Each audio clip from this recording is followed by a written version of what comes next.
For 18 years, my family believed I drifted from one temporary job to another. I never corrected them. While they joked about me at dinner, I served as an army bomb technician, paid my parents' property taxes, and carried scars from a mission I was forbidden to discuss. I returned to Millfield, Ohio, 6 days before my younger brother Caleb's wedding. My mother had prepared the small apartment above the garage, the same place where I always stayed between deployments. Downstairs, everyone discussed flowers, music, and seating charts. Nobody asked how I had traveled or what I did for work. At Saturday's suit fitting, Caleb stood on a platform entertaining his groomsmen.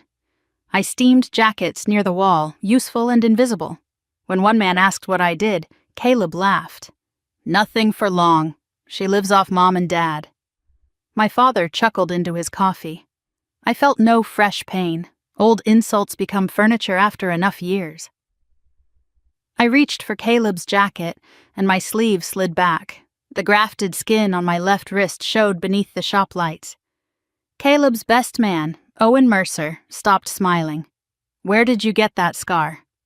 "Work accident," I said, pulling my cuff down. Owen walked outside with his phone. 20 minutes later, 2 men rushed into the shop. One stared at me and whispered, "Hazard 21." The room fell silent. Owen explained. 12 years earlier in Afghanistan, his platoon had been trapped in a dry irrigation channel. A buried explosive blocked their only escape while gunfire closed around them. I had crawled forward alone. A secondary charge ignited my sleeve, but I pinned the burning fabric beneath my knee and finished disabling the main device. 11 soldiers escaped. Owen had carried me to the helicopter, never learning my real name. Caleb's face emptied. My father stood as though the floor had shifted. "There were many people there," I said. "I did my part."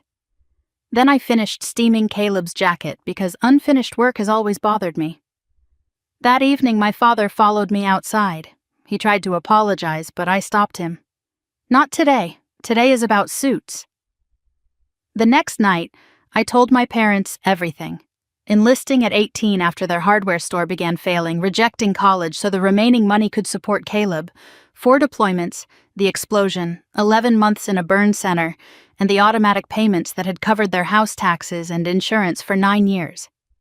My mother cried hardest when she learned I had called her every Sunday from a rehabilitation courtyard while she talked about church curtains.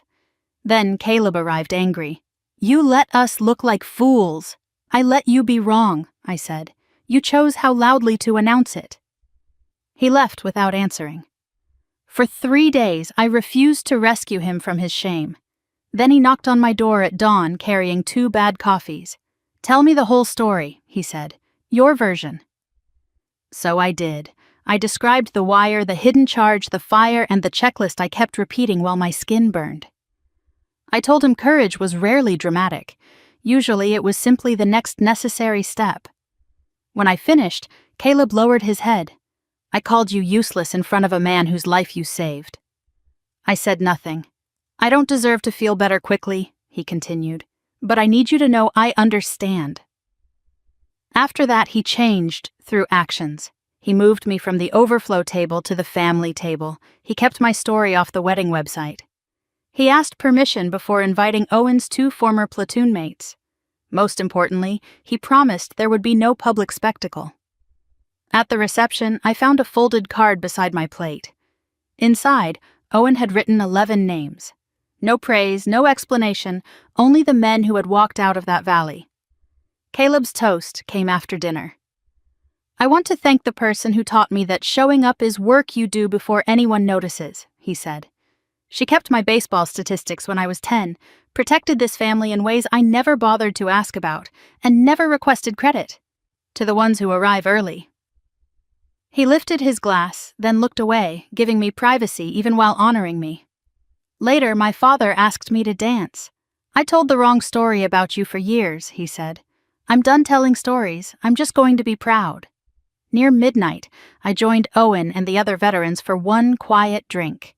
No speeches, no salutes. I rolled my left sleeve to my elbow. The scar rested openly beneath the string lights while everyone discussed roofing jobs and children's baseball. Nobody stared.